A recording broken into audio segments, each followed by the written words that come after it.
प्रियंका गांधी वाड्रा ने योगी की नई डिजिटल नीति पर कड़ा प्रहार। उनसे पूछा उन्होंने कि जो आपको पसंद है क्या वही बात कहनी होगी। प्रियंका ने बोला, नई डिजिटल नीति में युवाओं, बेरोजगारों, महिला और किसानों की आवाज कहाँ है। प्रियंका गांधी वाड्रा का बयान आपके स्क्रीन पर दोस्तों। तुमको हो पसंद वही बात कहेंगे, तुम दिन को अगर रात कहो रात कहेंगे। उत्तर प्रदेश सरकार की सोशल मीडिया पॉलिसी में न्याय मांग रही महिलाओं की आवाजें किस श्रेणी में आएंगी। 75,000 शिक्षक भर्ती आरक्षण घोटाले में उठने वाले सवाल किस श्रेणी में आएंगे। भाजपा नेताओं विधायकों द्वारा भाजपा सरकार की पोल पट्टी खोलना किस श्रेणी में आएगा। तुम दिन को कहो रात तो रात, वरना हवालात। नीति सच को दबाने का एक और तरीका है। क्या भाजपा लोकतंत्र और संविधान को कुचलने से ज्यादा कुछ सोच ही नहीं सकती। तो दोस्तों, गोदी मीडिया तो पूरे तरीके से भाजपा के चंगुल में है, बट दिक्कत उन पत्रकारों से है जो यूट्यूब, फेसबुक पर लगातार दर्शकों से वो विस्तार से हर मुद्दों पे सवाल कर रहे हैं, जैसे अभिसार शर्मा, रवीश कुमार, ध्रुव राठी जैसे लोग। इन पत्रकारों से इस सरकार को प्रॉब्लम है दोस्तों। याद कीजिए दोस्तों, किस तरह से ब्रॉडकास्ट बिल ला रहे थे, बट वहां पे लोगों ने विरोध किया, विपक्ष ने विरोध किया और पत्रकारों ने भी विरोध किया, बट गोदी पत्रकारों ने नहीं। एक्चुअली जो पत्रकार है वो पत्रकारों ने विरोध किया, वो बिल पास नहीं हुआ दोस्तों। अब दोस्तों, सोचने वाली बात यह है कि उत्तर प्रदेश सरकार ने एक नई नीति लाई है। दोस्तों, ये डिजिटल नीति इंडियन एक्सप्रेस के थ्रू क्या कहती है वो मैं आपको बताता हूँ पढ़कर। अगर आप उत्तर प्रदेश सरकार की तारीफ करेंगे तो आपको 5 लाख रुपए से लेकर 8 लाख रुपए तक मिलेंगे। अगर आपका कोई भी कंटेंट नकारात्मक पाया गया, अश्लील पाया गया या तो देश विरोधी पाया गया तो आपके ऊपर एक्शन होगा। अब ये एक्शन क्या है ये स्पष्ट नहीं है दोस्तों, आप पर एक्शन लिया जाएगा। अब इन दोनों चीजों को याद करो दोस्तों, तारीफ करो तो 8 लाख रुपए, अगर नकारात्मक कुछ चीजें बोलो तो आपके ऊपर एक्शन होगा। तो दोस्तों, एक्शन के अंदर क्या आपको जेल भेज दिया जाएगा, कि एक्शन के अंतर्गत आपके चैनल को बंद कर दिया जाएगा, या एक्शन के अंतर्गत आपके ऊपर कोई कानूनी कार्रवाई होगी, क्या आपके सामान को जब्त कर लेगी। क्योंकि दोस्तों, ब्रॉडकास्ट बिल में ये सारी चीजें कानून में था। दोस्तों, मैं आपको बताना चाहूंगा, ब्रॉडकास्ट बिल के अंतर्गत पुलिस आपके घर में घुस सकता है, आपके कैमरे को जब्त कर सकता है, आपके लैपटॉप को जब्त कर सकता है और आपके तमाम सूट के सामानों को जब्त कर सकता है। ऐसा सब ब्रॉडकास्ट बिल में था। और अब दोस्तों, एक नई डिजिटल नीति लाई है उत्तर प्रदेश सरकार ने, जिसमें दोस्तों तारीफ करने वालों पर 8 लाख रुपए और नकारात्मक कंटेंट बनाने वालों के ऊपर कार्रवाई। मैं आपको एक बात बतलाना चाहूंगा दोस्तों, इस सरकार में एक नौकरशाह है, शिशिर शाह, उन्होंने यह बोला है कोई भी इसका प्रावधान नहीं है, स्कूलों के इतना हवा पैदा करने का कोई जरूरत नहीं है। तो दोस्तों, मैं आपको बताना चाहूंगा उत्तर प्रदेश सरकार ने इससे पहले क्या क्या किया, उनके नियत पर सवाल उठते हैं।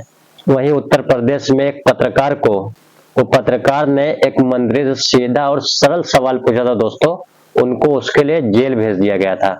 आपको याद है दोस्तों, सुरेश राणा ने किस तरीके से सवाल किया था, बहुत ही सभ्य और सरल तरीके से उन्होंने सवाल किया था और उनको जेल भेज दिया गया था। आपने कहा था कि ये खड़गवंशी समाज का गाँव यानी मेरा अपना गाँव है, तो आपने कहा था कि मैं बुधनगर खंडुआ जो मेरे एरिया में आता है इसे मैं गोद ले रही हूँ, और आपने मंदिर पर खड़े होकर शपथ ली थी कि ये गांव मेरा है और मैं इस गांव की हूँ।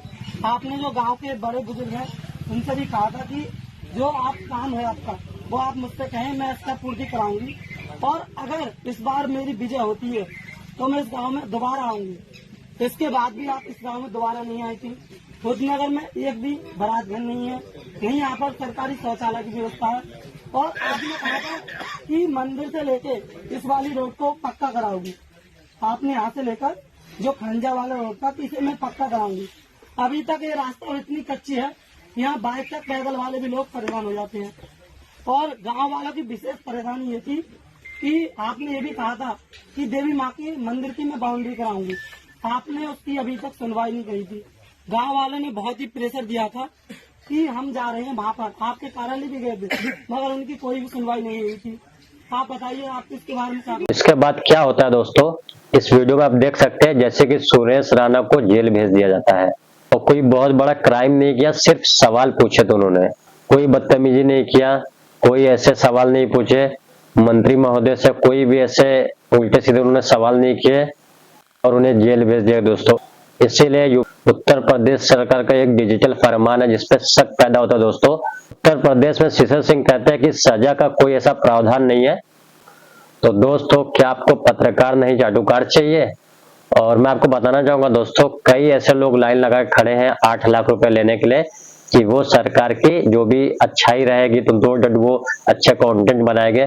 अगर उनकी कुछ चीजें नहीं अच्छी है उसको क्रिटिसाइज भी नहीं करेंगे, वो अच्छे वीडियो कंटेंट बनाएंगे सिर्फ पैसों के लिए।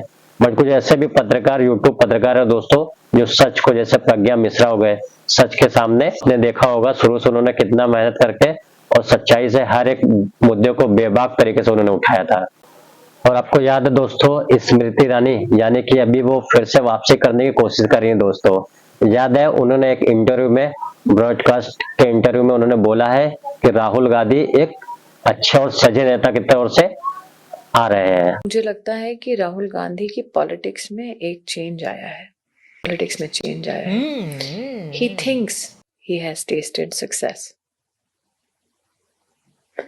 तो इफ यू नोटिस, कहाँ जाके कास्ट का जब वो बोलते हैं, जैसे कि मैंने कहा, उनके इतने साल की राजनीति में पहली बार वो एज एन इंस्ट्रूमेंट बोल रहे हैं। टी शर्ट पहनते हैं पार्लियामेंट में, तो वो जानते हैं कि उस वाइट टी शर्ट का एक युवा पीढ़ी में वो क्या संदेश देना चाह रहे हैं।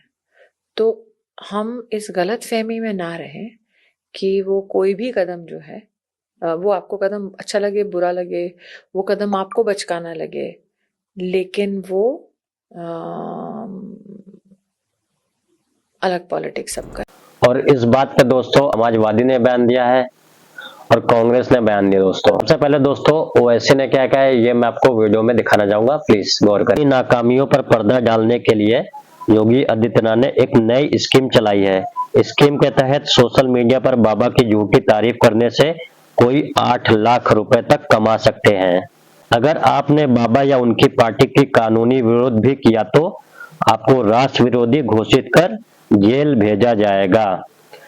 आपके टैक्स के पैसों से अब आईटी सेल वालों का घर चलेगा। आपको समझना पड़ेगा दोस्तों, असदुद्दीन ओवैसी ये बात क्यों कह रहे हैं, क्योंकि भाजपा की एक आईटी सेल है जो कि लगातार महिलाओं को, लोगों को गाली देती रहती है। ओवैसी यहाँ पे कहते हैं अभी लोगों के पैसों से, लोगों के टैक्स के पैसे से आईटी सेल का घर चलेगा। कांग्रेस सरकार ने भी इस मुद्दे पर करारा प्रहार किया दोस्तों।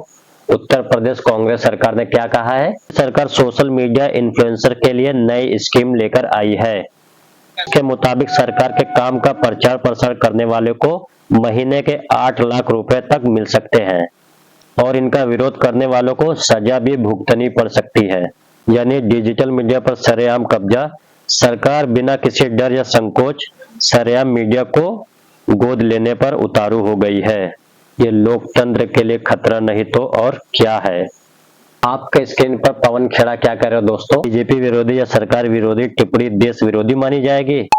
आपत्तिजनक टिप्पणी को क्या परिभाषा है? क्या डबल इंजन की सरकारें अभिव्यक्ति की स्वतंत्रता का गला घोटने की तैयारी कर रही है? इंडिया गठबंधन के विरोध के कारण मोदी सरकार को ब्रॉडकास्ट बिल 2024 वापस लेना पड़ा। क्या अब चोर दरवाजे से तानाशाही लाई जा रही है?